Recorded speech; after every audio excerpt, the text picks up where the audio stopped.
Chers amis internautes, bonjour, on se retrouve White Beach. Il y a quelques temps on y était, on est revenu parce qu'on y était bien, donc et puis alors il y a Anna, non pas Anna, Anne, hein, c'est ça. Les deux, les intimes, les intimes, Anna, c'est pareil. Voilà, qui nous reçoit vraiment magnifiquement bien. Quand vous venez, vous allez voir, elle est géniale. Anne, la saison a débuté. Oui. Il y a eu un certain nombre de soirées qui s'est effectuées, c'était Oui. rempli, noir rempli. On peut voir sur les réseaux sociaux, c'est constamment plein chez vous. Hein. Ça va, ça se passe pas trop mal cette année. C'est vrai qu'on a un petit peu la plage qui fonctionne bien.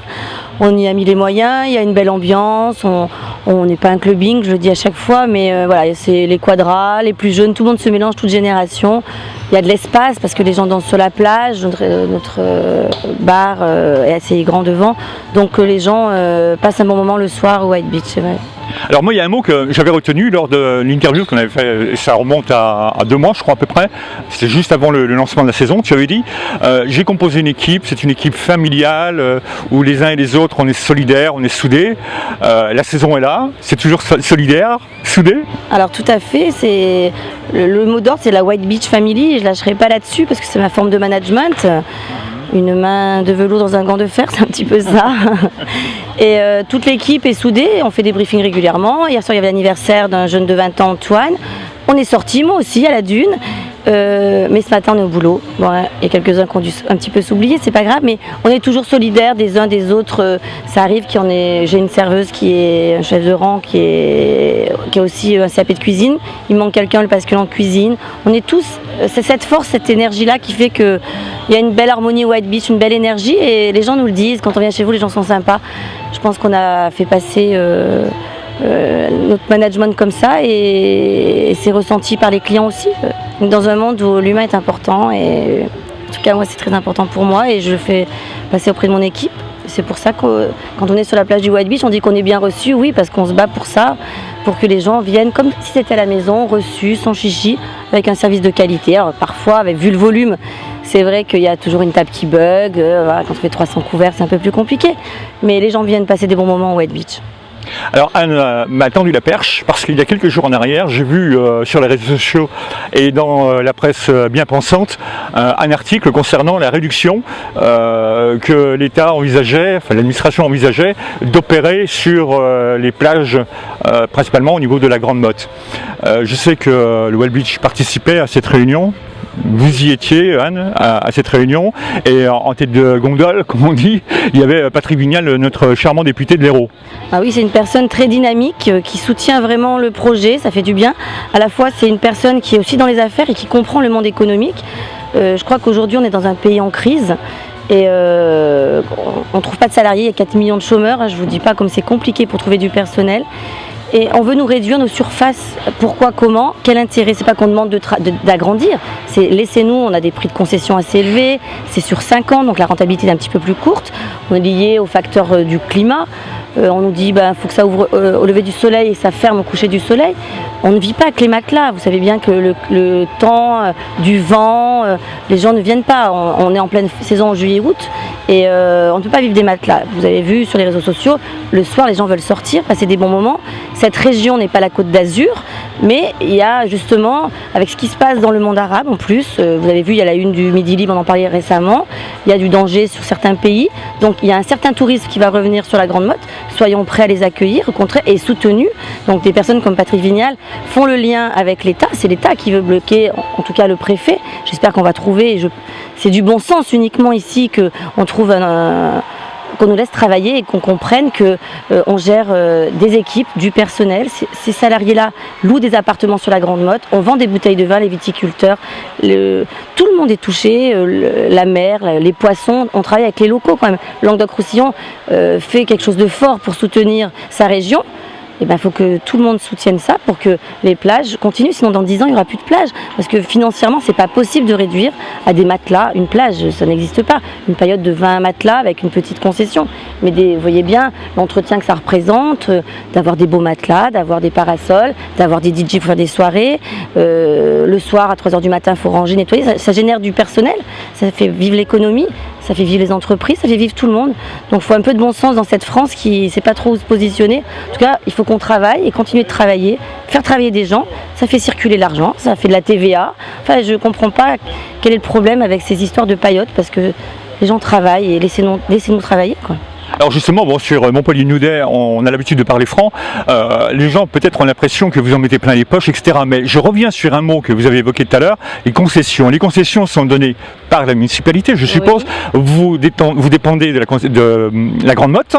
Quelle est la position de Stéphane Rossignol là-dessus? C'est une personne qui soutiendra la Grande Motte, comme il le fait depuis toujours, hein. C'est à lui, il se bat et c'est l'État. Entre eux, ils ont des réunions de travail. La semaine prochaine, il y a une réunion qui était prévue avec le préfet. Évidemment qui soutient les plages privées, c'est ce que ça représente en économie, il n'y a pas de raison qu'ils ne le fassent pas même, c'est un gain, il y a des redevances, il n'y a aucun intérêt que ça ne continue pas pour eux en tout cas. Après, ce qu'il faut comprendre, c'est pourquoi on veut empêcher ça, je ne sais pas encore aujourd'hui, je me suis entretenue avec monsieur Vignal sur ce sujet. Essayons de trouver le départ, quelle est la problématique de ça, pourquoi on veut empêcher ça, pour qu'on puisse peut-être résoudre le problème au lieu d'aller le contrer. Qu'est-ce qui se dérange? Convoquons les partenaires locaux, les adversaires, les personnes qui sont contre ce que les plages et cette superficie et qu'on les diminue. Pourquoi? Tout doit s'expliquer. Qu'est-ce qui se cache derrière ça? On ne le sait pas en fait. Alors est-ce que c'est la protection peut-être de la dune, non? On fait tout pour, hein. Chaque année en début de saison, on est contrôlé, on utilise des produits écolabres. On essaye tous de faire la mer avance, il y a peut-être fort penser à faire des choses, parce que bientôt la mer elle sera peut-être de l'autre côté de la route.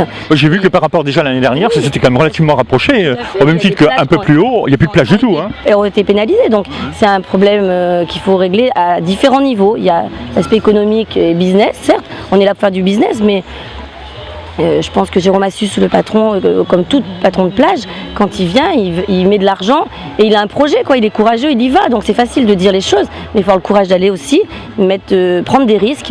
Et c'est ce que font chaque chef d'entreprise. Et je pense que M. Vignal est bien au fait de ça parce qu'il mesure la difficulté, les enjeux, les risques pris, les problèmes économiques. Parce qu'on nous parle de problèmes économiques, on nous parle de règles. Alors, on a les contrôles d'hygiène, il faut qu'on soit nickel, mais il faut qu'on ait des espaces plus petits pour régler les problèmes de stockage. Si on nous réduit les surfaces, qu'on va avoir 20 tables. Il y a le personnel, aujourd'hui avec la loi, les vestiaires, des douches, on se met à la norme, mais après on ne laisse pas travailler. Donc c'est à régler à plusieurs niveaux, je pense. Hein, pour moi, il y a du bon sens comme pour partout. Alors je reviens sur le mot il s'en met plein les poches. Je pense, ce que les gens ne voient pas, c'est que vous êtes là tôt le matin, tard le soir, mais que le public, lui, par contre, ça ferme à quelle heure ici? Alors les autorisations à partir de juin, c'est 2h du matin. 2h du matin, ça veut dire que vous avez un temps extrêmement court pour arriver à amortir ce que le chef d'entreprise met en place, parce que ça coûte des fortunes à mettre en place des barnums pareils. Hein. Beaucoup d'argent, la masse salariale, c'est énorme, on en a entre 45 et 50 personnes. Donc ça, c'est quand même un coût pour que les gens puissent passer une soirée. Hier soir, il y avait 300 personnes sur la plage, il y a les matelas, ce matin, on dirait qu'il n'y a rien eu. Donc il y a du personnel qui travaille, qui nettoie, qui range, ça, il faut les payer. Donc il faut arrêter de penser que les plages... ils gagnent leur vie, c'est normal, c'est quand même le but du mot commerce, c'est qu'on fasse un travail, qu'on fournisse, qu'on vende et qu'on fasse un bénéfice. C'est pas le cas de toutes les plages, hein. L'an dernier était une mauvaise saison, cette année on est accompagné avec le temps qui est magnifique, je pense que ça sera une belle saison, mais c'est à la fin du match qu'on compte les points, quoi. Et on ne peut pas dire que les plages ils prennent beaucoup d'argent. Je pense que ça gêne peut-être le commerce de certains qui sont plus sur le centre-ville, mais... Et même pas, parce que forcément les gens tournent, un jour ils sont sur une plage, un jour ils mangent au port, ils mangent une glace, ils font les magasins, ça fait vivre, c'est du tourisme, le tourisme fait vivre et à chaque poste et à chaque niveau, tout le monde doit toucher son petit billet et le travail qu'il fait est forcément rémunéré derrière. Et c'est là que le bénéfice intervient, mais c'est pas gagné tout le temps, parce que comme vous le constatez, il y a 40 personnes qui travaillent, donc... ça se saurait, quoi. Alors on va rappeler jusque-là, jusqu'à déclarer que vous êtes dans l'acte citoyen, mais il y a quand même une chose qu'il faut être honnête. ces plages, elles monopolisent un certain volume d'espace et les gens ne viennent pas avec leurs canettes de bière, leurs bouteilles d'alcool, et pendant ce temps-là, c'est une plage tranquille que vous avez. Là, les familles peuvent venir, ce qui n'est pas le cas un peu plus loin. Je veux pas parler. C'est différent, il en faut. Non, pour je parle pas des autres, mais je dis voilà. Il en faut pour tous les goûts. Il y a des plages où c'est presque un acte citoyen, parce que voilà, c'est calme. Voilà, nous c'est calme, c'est la plage White Beach Family qui revient, mais parce que familial, on peut dire avec des enfants, vous entendez, la musique n'est pas à fond. C'est notre positionnement. Il y en a d'autres qui ont un autre positionnement pour une autre clientèle. Et entre les plages, vous voyez, il y a de l'espace pour la plage publique. Il ne faut pas oublier que, si je ne me trompe pas dans les chiffres, on utilise 1,2 de la surface alors que la Côte d'Azur sont à 20%. Exact, c'est ce que j'ai vu sur le journal. Alors, à un moment donné, je ne pense pas qu'on soit dans l'excès, au contraire. Ils ont parlé de la privatisation complète d'une plage au profit d'une personnalité du Qatar ces jours-ci. Mais bon, ça c'est un autre débat. Ah oui, ça c'est un autre débat. C'est un autre débat. Qui fait partie des problèmes qu'on peut avoir en ce moment en France, mais ouais, c'est un autre débat. Anne, on a fait le point administratif, maintenant le point commercial entre guillemets, les soirées. Alors c'est tous les soirs chez toi? Oui, alors sur juillet-août, là c'est encore plus fort évidemment parce que le tourisme est arrivé, on l'a senti hier soir, il y avait vraiment beaucoup de monde. Donc tous les soirs il y a un DJ qui mixe chez nous, mais un DJ où c'est bon enfant. Oui, enfin, voilà, le DJ de temps en temps c'est Anna, hein, quand même. Hein, bon. Et elle mixe très bien. Hein. Alors aujourd'hui c'est voilà. Donc il se passe des soirées, on a le mercredi et le jeudi, on a un sax et un piano, donc il y a une petite ambiance différente qui reste toujours familiale, c'est pas boom boom, c'est pas clubbing, mais il y a clubbing et il en faut parce qu'il y a toute une population qui doit aussi profiter et retrouver des espaces qui les intéressent. Mais les gens vont d'une plage à l'autre, hein, avec les réseaux sociaux, ils sont à tel endroit, l'autre vient voir, tiens c'est super là, ça tourne et tant mieux parce qu'il y a une véritable solidarité entre toutes les personnes qui possèdent des plages et cette union et cette force va permettre qu'on arrive qu'on ne touche pas nos surfaces. Voilà. C'est vrai que les commerçants n'ont pas l'habitude de brûler des pneus et d'aller dans la rue. C'est jamais arrivé. C'est peut-être pour ça que souvent on nous tire dessus. Parce que nous on est au boulot, on n'a pas le temps de faire ce genre de choses. S'il faut en venir là, je crois que M. Ortiz a eu des belles paroles et a dit qu'avec les réseaux sociaux, on saura faire ce qu'il faut faire. Quoi. On ne laissera pas faire ça en tout cas parce que des personnes comme ça qui sont là depuis 17 ans ou 20 ans, qu'on crée ce que la Grande Motte, les gens viennent de la Grande Motte. Moi je suis grenobloise et je connais des Lyonnais. On venait depuis 15 ans à la Grande Motte, à l'éphémère, à toutes ces plages qui sont au Grand Travers pour ça. Il n'y a pas que les locaux, il y a des gens qui viennent d'ailleurs. Parce que d'aller certaines régions, faire 5 heures de route pour aller sur la Côte d'Azur, c'est trop loin. Donc ne privez pas les gens de moments merveilleux. À 2h30, on est à la Grande Motte, on est sur une plage superbe, la nôtre effectivement. Il y a plein de beaux endroits et ce serait dommage d'en arriver là. Et surtout que la Grande Motte bénéficie d'un aura tout particulier sur l'étranger quand même. Hein. De plus en plus. De plus en plus. Montpellier, l'aéroport qui fait des vols de plus en plus, qui élargissent ses destinations. Donc tout est fait pour travailler, laissez travailler. La France doit se relever, les gens sont au travail, laissez-nous travailler, ne nous privez pas. C'est pas qu'on demande de nous agrandir nos plages, laissez-nous juste nos surfaces et le fonctionnement qui va avec et voilà. Ce soir, soirée calme? Enfin, non, il n'y a pas de soirée calme, non, je retire. Non, le dimanche soir, je dirais que c'est... les c'est le lendemain du samedi, c'est le lendemain du samedi. Mais quand on est en vacances, il n'y a pas de jour, on enlève la montre, on enlève le calendrier. Le dimanche soir, c'est plus calme, et nous, on aura toujours à partir de 18h, quelqu'un qui mixe, mais pour se faire un petit apéro face à la mer. Enfin, franchement, ici, c'est magnifique. Pour finir la soirée tranquille, manger une petite tapas, c'est l'endroit idéal. Voilà, bravo pour le chef Nicolas aussi. Hein, ah oui, Nicolas Méo, notre chef, qui est d'une humeur magnifique. C'est rare dans ce métier-là d'avoir des chefs aussi sympathiques.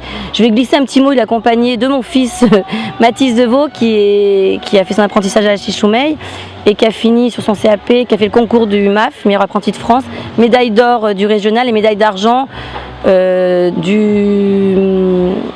aidez-moi départemental. Voilà. Donc il assiste le chef, il est passé seconde cuisine et ça travaille vraiment. C'est un métier difficile la cuisine. On manque de personnel. Je vais faire encore un mail pour avancer là-dessus. J'ai eu le pôle employeur, c'est inadmissible qu'on ne trouve pas de personnel dans notre région. On souffre de ça dans le métier de la cuisine plus particulièrement. On arrive facilement à avoir des serveurs. La restauration est un magnifique métier parce que c'est le métier par défaut. Quand on n'a pas de job, on commence par ça. Et celui qui a un petit peu qualification particulière. Non, voilà. On peut être un autodidacte. Juste beaucoup d'emplois. Voilà, donc on félicite Nicolas qui est vraiment une belle personne avec du talent. On est plein de projets, peut-être pour cet hiver, mais on vous en parlera après. Eh bien, bien On va sûr. finir là-dessus. Alors, le Well Beach, c'est au Grand Travers. Oui. Accès direct, on ne peut pas se perdre. Il y a un parking juste devant chez vous. En face du parking, plus précisément, c'est l'accès 59. Et c'est ouvert de 10h du matin à 22h. À 2h du À matin. 2h du matin. C'est de le 2 chez nous, de 10h Voilà. à 2h du matin. Et si vous avez des demandes particulières, vous prenez le téléphone, vous appelez Anna, elle répondra à vos demandes. Il y a Lola et Eve qui sauront le faire mieux que moi, mais on essaye en tout cas de satisfaire. J'ai vraiment le mot d'ordre, il n'y a pas de non. On trouve une solution à chaque fois au client. Si c'est tard pour manger, on lui propose autre chose. Un matelas, on le fait patienter. Voilà. Il faut essayer d'être accueillant. Les Français ne voyagent pas beaucoup. Des fois, à l'étranger, on est un peu meilleur sur la qualité de service. Et c'est vers ça que je tends, en tout cas, sur l'accueil client, le service du client, qu'on soit bien reçu et accueilli. Voilà, chers internautes, le Well Beach est recommandé par Montpellier Noudet. N'hésitez pas, c'est un accueil familial, mais un établissement également très sélect. Voilà, bye, bon dimanche et à très bientôt ici.